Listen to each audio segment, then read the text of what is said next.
বন্ধুরা, এটি হলো সিঙ্গেল পাপড়ি মালয়েশিয়ান পদ্ম। দেখেন কি সুন্দর ফুল ফোটে গেছে, আর কুড়িও ভর্তি। দেখেন গাছে,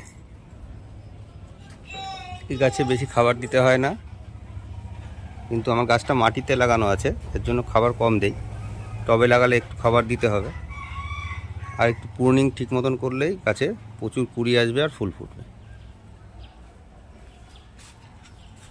কার কার এই গাছ পছন্দ কমেন্ট করে জানাবেন।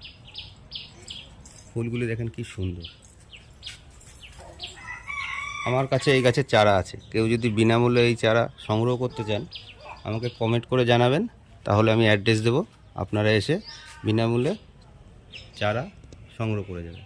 ফুলগুলি দেখেন কি সুন্দর ফুল ফুটেছে।